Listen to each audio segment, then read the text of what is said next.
مسیحی دین کی 4 آسمانی عیدیں۔ آج ہم غور کریں گے جو مسیحی دین میں 4 آسمانی عیدیں منائی جاتی ہیں۔ عزیزو، اس ویڈیو کو بنانے کی ضرورت اس لیے محسوس کی گئی کیونکہ گزشتہ کچھ عرصے سے سوشل میڈیا کے ذریعے سے اور بہت سارے ذرائع سے مسیحی دین کی عیدوں کے تعلق سے بہت ساری غلط تعلیمات لوگوں تک پہنچائی جا رہی ہیں، لیکن اس ویڈیو کے اندر ایک صحیح اور واضح تعلیم کو مختصر طور پر آپ تک پہنچانے کے لیے یہ ویڈیو تشکیل دی گئی ہے۔ ان عیدوں کو جاننے سے پہلے ہم اس بات کو جانیں گے کہ کیا مسیحیت میں عید منانا واجب ہے، اور اس کے ساتھ پرانے عہد اور نئے عہد کی جو عیدیں ہیں ان کے بارے میں چند باتوں پر غور کریں گے۔ مسیحیت کی عیدوں کی تاریخیں کیسے مقرر کی گئی؟ کیا عید منانا مسیحیت میں واجب ہے؟ جی ہاں، کیونکہ لکھا ہے پہلا کرنتیوں اس کے 5ویں باب کی 7ویں اور 8ویں آیت میں، پرانا خمیر نکال کر اپنے آپ کو پاک کر لو تاکہ تازہ گنا ہوا آٹا بن جاؤ، چنانچہ تم بے خمیر ہو کیونکہ ہمارا بھی فصح یعنی مسیح قربان ہوا۔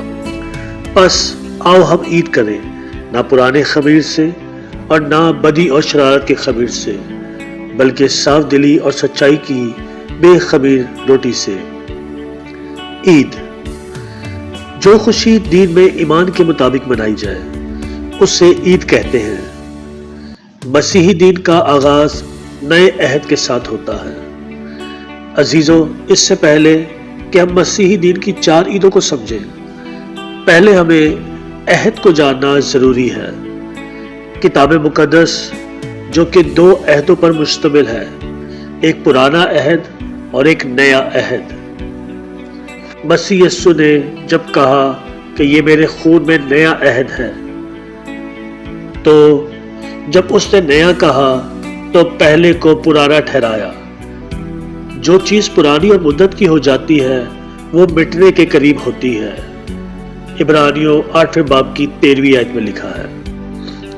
نیا عہد جو مسیح یسوع کے خون کے وسیلہ سے کفارے سے باندھا گیا، اور جب اس نے نیا کہا تو جو پہلا تھا اسے پرانا ٹھہرایا، اور جو پرانا ہے اس کے لیے عبرانیوں کے خط میں لکھا ہے کہ وہ مٹنے کے قریب ہے۔ ہر عہد کی برکت، عیدیں، شریعت، وعدے، قربانی اس عہد کے مطابق ہوتی ہے۔ عید کا سبب اس عہد میں چھٹکارا یعنی نجات، برکت یا فتح کی خوشی ہے۔ پہلے عہد میں خداوند خدا نے اسرائیلیوں کو مصریوں کی غلامی سے چھٹکارا دیا۔ وہ بیابان میں خیموں میں تھے تو ان کو سنبھالا، وہ ان کو پھل اور اناج دیتا رہا، ملکہ آسنا کے ذریعے سے قتل عام سے بچایا۔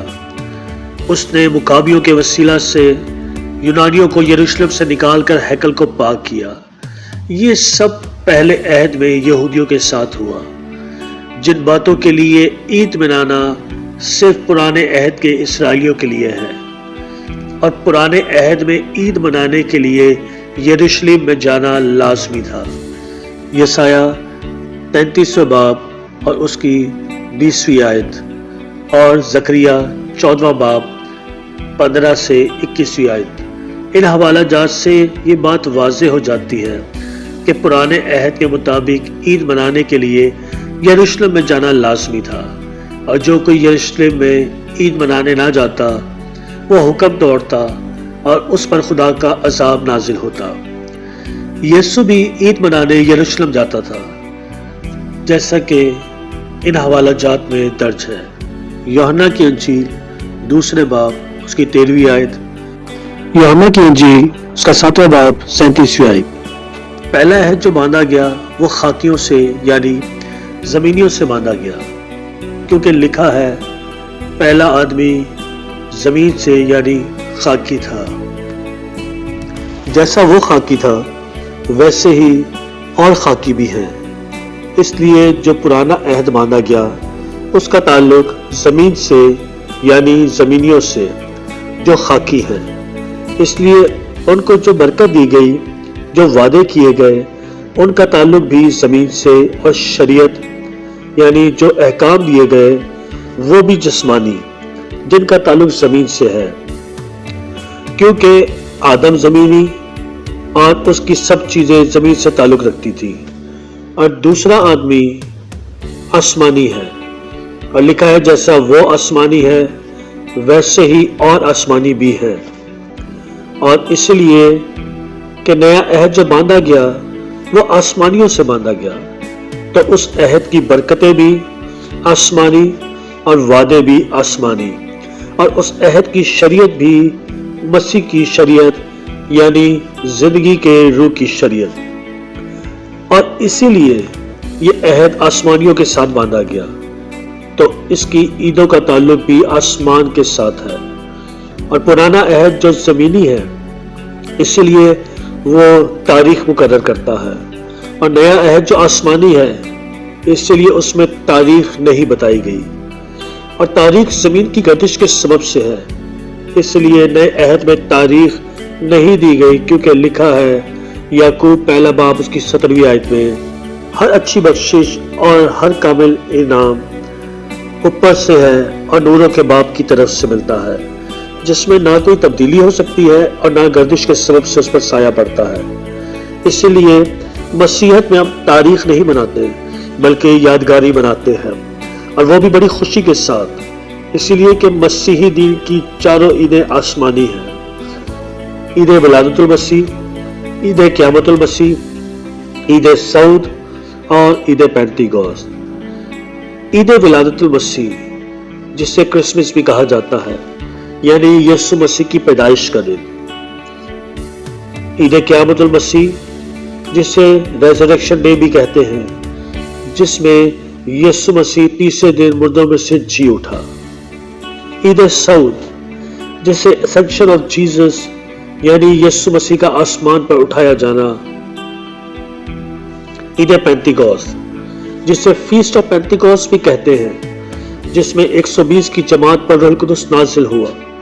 और नया अहद जो आसमानी है, रूहानी है और जलाली है, इसलिए उसमें ईद मनाना भी वाजिब है, क्योंकि रसूल कहता है कि आओ हम ईद करें। और यीशु ने अपने शागिर्दों से कहा, फरीसियों और सदूकियों के खमीर से खबरदार रहो, क्योंकि रसूल कहता है पुराना खमीर निकाल कर अपने आप को पाक कर लो ताकि ताज़ा गुना हुआ आटा बन जाओ।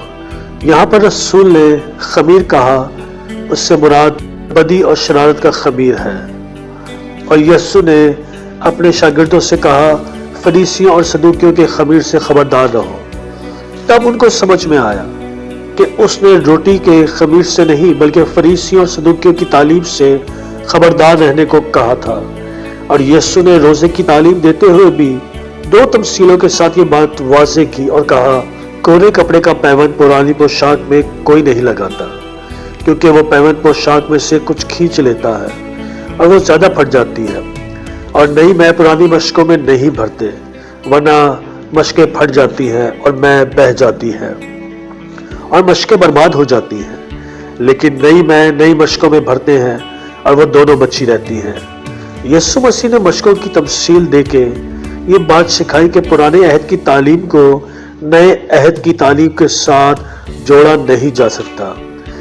इसीलिए पौलुस रसूल 8वीं आयत में ये बात कहता है, बस आओ हम ईद करें, ना पुराने खमीर से और ना बदी और शरारत के खमीर से, बल्कि साफ दिली और सच्चाई की बेखमीरी रोटी से।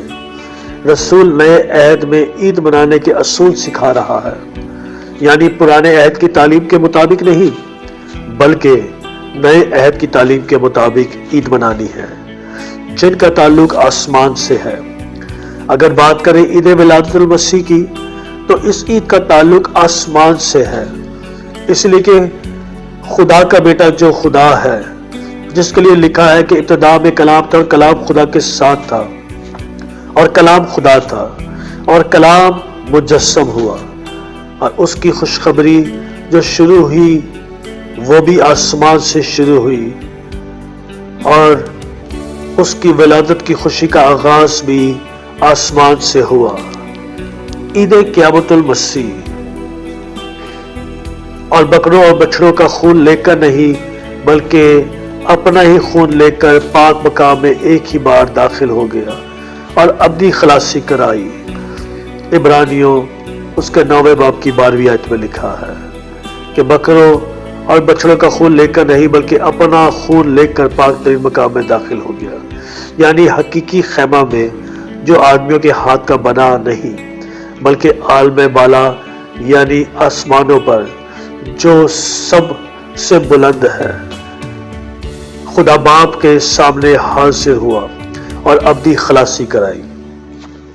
ईद सऊद, और जिसमें यीशु अपने शागिर्दों से जुदा होकर आसमान पर उठाया गया, जैसा कि मरकज 16वें बाब और लूका 24वें बाब और अमाल पहले बाब में लिखा है कि वो जिंदा आसमान पर उठाया गया।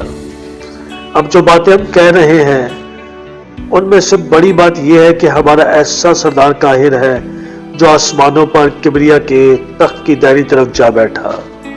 इब्रानियों 8वें बाब की पहली आयत में लिखा है।